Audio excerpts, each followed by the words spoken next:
Night shift.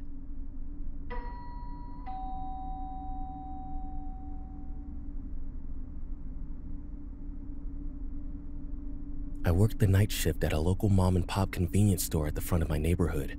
We sell snacks, drinks, milk, bread, all the normal stuff that people need but aren't willing to make a traditional run to the grocery store for.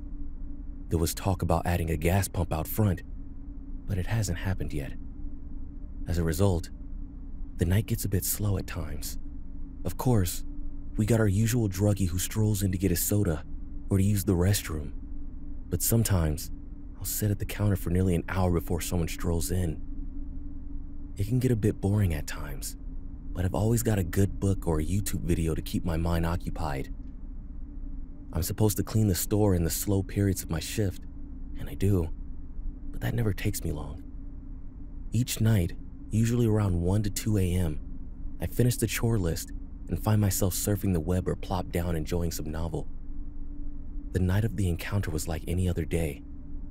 It had been slow. The store was quiet. No one had come in for an hour. I was rereading my favorite Stephen King book when I heard a thudding sound coming from the inventory room. I jumped at the noise. I know, not very manly of me, but I hadn't expected it. Besides, I was at a pretty intense part of my book. I looked up at the digital clock sitting on the counter. It read 3:12 a.m. I didn't really think anything of the noise. I just assumed it was something that fell off one of the shelves. Even still, I felt a chill crawl its way down my spine.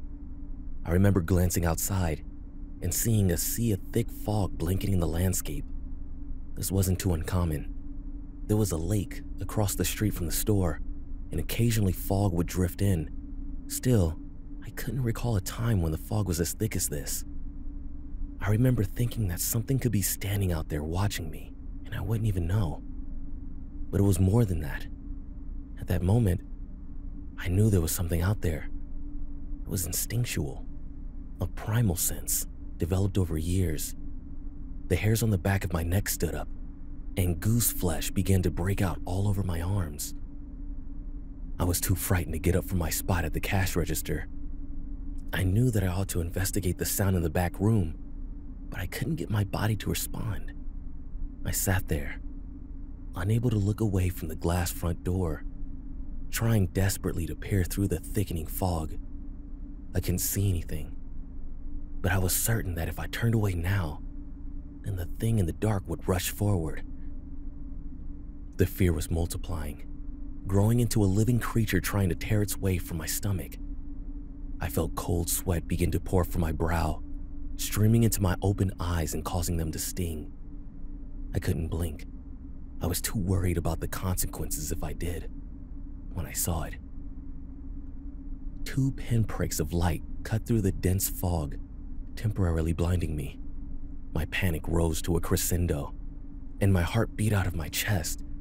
I half ducked behind the counter.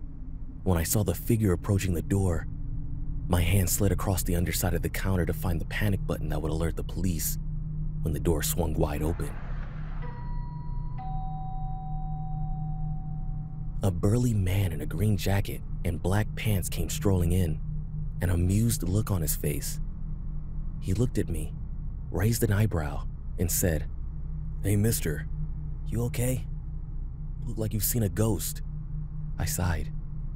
I felt a physical weight lift off of me. I looked at him and said, "Yeah, sorry, man. You startled me. Couldn't see you approach the door until you opened it, with all that fog out there." "Hey, I hear you there. I could hardly see the road in front of me.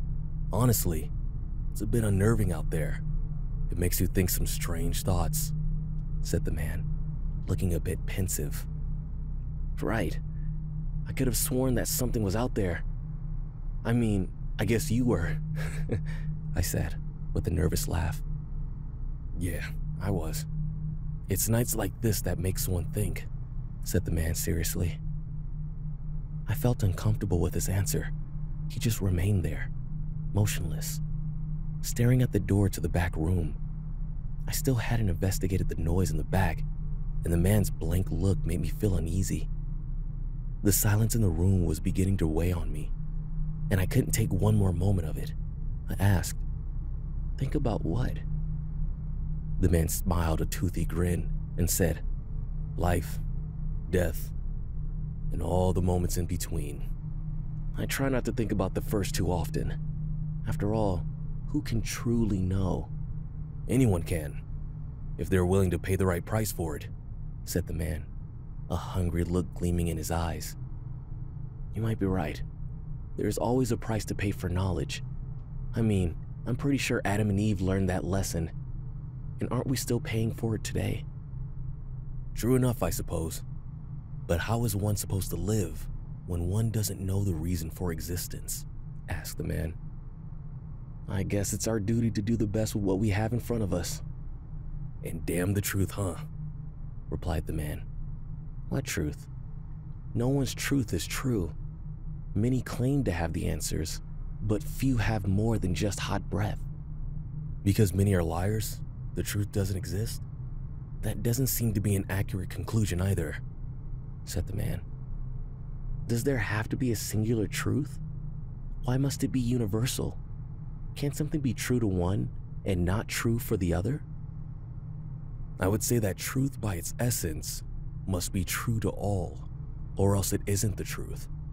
A truth true to you but not another is not the truth at all. It's merely a solution. Are you content to live a life of solutions rather than one's true knowledge?" asked the man. "The question is superfluous. Of course I'd rather live a life of universal knowledge, but who knows such truth?" "And if I claim to know the truth, what will you say to that?" questioned the man. "I'd say you're either insane or a liar." "Honest enough answer. But I am neither. I am something more. When one sees the truth, they know it. So look and see for yourself," said the man. He took a couple steps forward, coming fully into the light, and I noticed his features for the first time. He had a severe look, a hawkish nose that looked as if it had been broken at least once. The landscape of his face was a jumble of cracks and wrinkles, dominated by a large scar that started right below his nose and continued through his lips, stopping at his jawline. It was the man's eyes that made me feel the most uneasy. They were as black as tar, and they drilled into me. Making eye contact with the man was like looking directly into a black hole. They seemed to draw you deeper. There was a little light shining in the middle of the man's pupil. I watched as it bounced and glowed, coming closer, then drawing away. It was as if it was beckoning me to follow. When I saw that gleam, I wanted nothing more than to follow it, and damn the consequences. There was a beauty to the way it pulsated that held me captivated.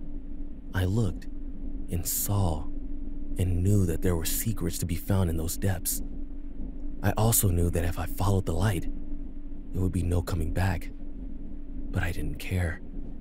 I wanted to know. I wanted to see. The mysteries of the universe were held in that gyrating light bobbing in the abyss. I felt my soul beginning to be ripped from my body, torn from my essence, and sent spiraling down that black tunnel towards that brilliant light. It was that same crashing sound I had heard from the back room that broke the trance. I looked away from those eyes, and I came smashing back to reality. My mind was crumbled, and it took me a second to get back into a normal state. The creature standing before me was just as confused as I was, clearly not used to its prey escaping it so easily. For a moment, we looked at each other in utter shock. The man smiled at me, showing ragged, pointed teeth. I looked away in disgust, trying to feel for the silent alarm button on the bottom of the counter. My hand brushed the button, and I pressed it with all my strength. The man remained standing there absolutely motionless. He could have been a statue for all I knew. He didn't breathe, nor did his heart beat. Those black eyes never blinked, and I didn't dare make eye contact with him. Finally, he looked down at his watch and said, "The time is nearly here." With that, The man turned and strolled directly out the door he had come. I watched him walk casually into the fog. I couldn't see clearly, so I'm not entirely sure what I saw. But still, the figure almost seemed to melt, as if it evaporated into the mist.